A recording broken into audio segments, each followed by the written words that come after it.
Welcome to the Existing Dwelling and Repair Escrow Requirements online training module presented by USDA's Single Family Housing Guaranteed Loan Program.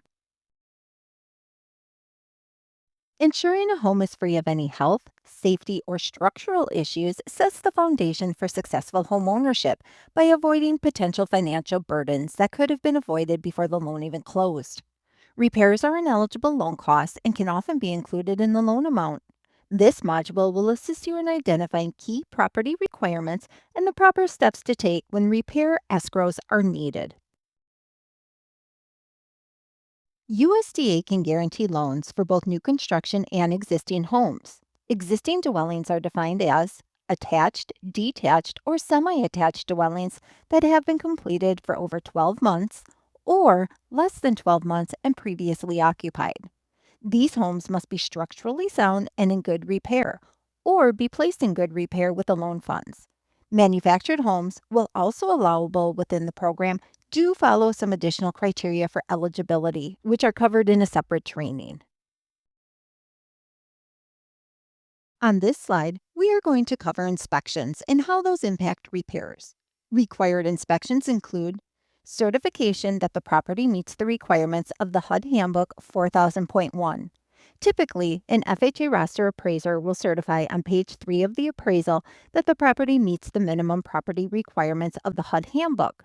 The lender may utilize a non FHA roster appraiser to make this certification. However, it is their responsibility to ensure the individual is qualified to make this determination and ensure all HUD handbook requirements are met.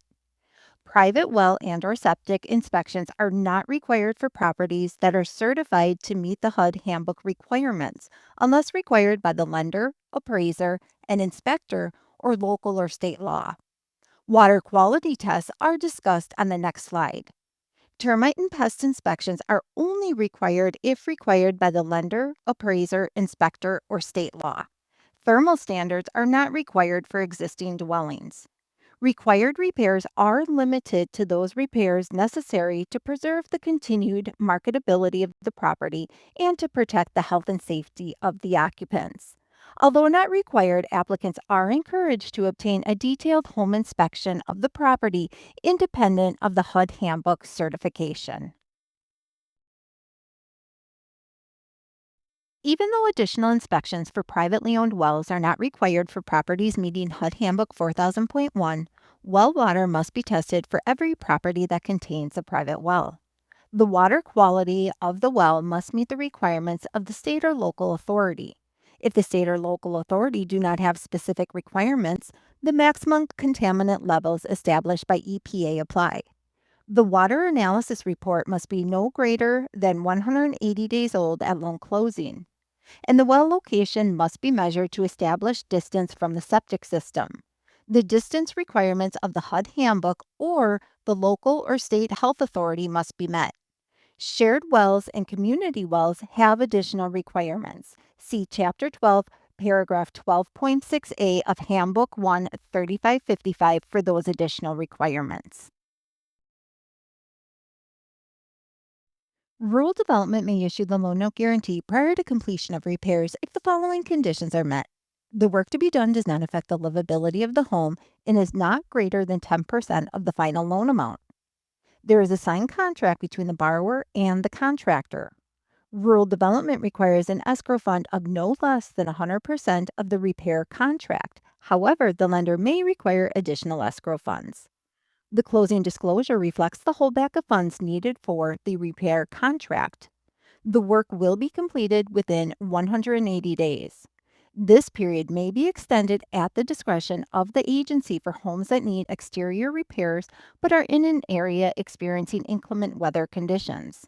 When an extension is granted for exterior repairs, the maximum time frame cannot exceed 240 days. Again, this extension is only allowed for weather-delayed exterior repairs. And lastly, the escrow account is established in a federally supervised financial institution. Please note this does not apply to single close combination to construction permanent loans or rehabilitation and repair loans. Those requirements can be found in Handbook 1 3555, Chapter 12, Section 6. Homebuyers may complete the repairs without the assistance of a contractor if the following are met. The estimated cost to complete the work is not greater than 10% of the total loan amount. The escrow amount is less than or equal to $10,000, and the lender has determined the borrower has the knowledge, skills, and time to complete the work within the maximum 180-day time frame. The certificate of completion is required to verify that the work was completed, and it must be completed by the appraiser. It must state that the improvements were completed in accordance with the requirements and conditions in the original appraisal report and must be accompanied by photographs of the completed improvements. In addition, it must be signed by the individual performing the final inspection. Any remaining funds in the escrow account after the work has been completed may be applied as follows. Remaining loan funds or seller concessions must be used to reduce the principal balance or be used for other eligible loan purposes. Remaining personal funds of the applicant and/or seller may be returned to the contributing party.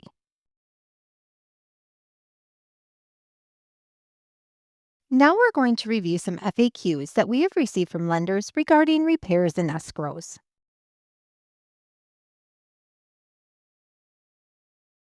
Which of these items is not required for an existing dwelling to be eligible for funding with rural development?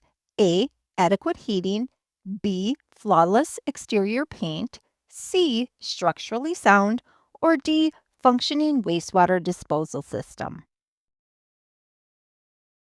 And the answer is B. Flawless exterior paint. However, chipping lead-based paint must be addressed. Existing dwellings are considered to meet the following criteria when inspected and certified as meeting HUD requirements for 1 to 4 unit dwellings in accordance with agency guidelines. 1. Be structurally sound. 2. Be functionally adequate.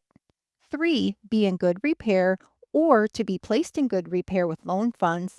And 4. Have adequate and safe electrical, heating, plumbing, water, and wastewater disposal systems. For our next question, existing dwellings are defined as A. Completed for 12 months, B. Completed for less than 12 months but previously occupied, or C. All of the above. And the answer is C. All of the above. This includes existing dwellings over 12 months old, an existing dwelling that has been completed for 12 months or more with no occupancy, dwellings less than 12 months old but previously occupied, and manufactured homes meeting the above and not older than 20 years at loan closing. True or false? Rural development is responsible for monitoring the completion of the work on a property. And the answer is false. It is the lender's, not rural development's responsibility to monitor the completion of the work and release funds to pay for the work. All documentation supporting the development and of the completion will be retained in the lender's permanent file. In this scenario, a borrower bought a house that needed repairs. They put zero money down. All closing costs and repairs were paid by the seller. After the repairs were completed, there was $950 remaining in the escrow account that was set up for the repairs. What happens with the remaining funds? A. The borrower can only choose another project to have done on the house. B. The borrower gets to keep the $950 and spend it however they choose. C. They have the option of either choosing another project to have done on the house or have the lender use the remaining funds to reduce the unpaid principal balance of the new mortgage. Or D, the lender keeps the money as a fee for the loan. And the answer for this scenario is C. The borrower has the option of either choosing another project to have done on the house or have the lender use the remaining funds to reduce the unpaid principal balance of the new mortgage. Any funds remaining in the escrow account upon completion of the work that are representative of loan funds or seller concessions as part of the sales contract may be used either for eligible loan purposes or applied to the principal balance of the permanent loan. If the borrower does the repairs themselves, is the lender still responsible to monitor for completion? Yes or no? And the answer is yes. All remaining requirements as noted in Handbook 1 3555, Chapter 12, Paragraph 12.9c are applicable. The lender is responsible for monitoring the completion of the work and the release of funds for payment of the work. In wrapping up this training, let's go over some great tools and resources that we have available to make navigating our single family housing guaranteed loans even easier. A helpful resource is our FAQ document, which contains a variety of questions and answers submitted by our lending partners. It's updated frequently, so be sure to check back often for the latest information. Our USDA linked training and resource library provides our lending partners a wealth of key information, including current turn times, training, forms, checklists, and all of the resources necessary to successfully navigate through the single family housing guaranteed loan process. Make sure that you sign up for Gov Delivery notifications if you haven't already done so. You can sign up for these notifications by clicking the link Subscribe to our emails under the Gov Delivery Updates heading near the bottom of this page. Gov Delivery provides email notifications on important program information such as policy changes, live training events, and Gov system issues. Additionally, you can find contact information for our operations team and all other support staff from the Contact Us section. Should you have a question on a file that has been submitted or would like to request a status, you will want to reach out to the processing team that handles the state where the property is located. Make sure you follow the helpful tips under the information to include an email heading when sending the email to ensure a faster and more accurate response. You always want to look for answers to your questions in the regulation and handbook first. But if you still have a question after reviewing your resources, we're always here to help. All policy and regulation questions should be sent to our Policy Analysis and Communications branch.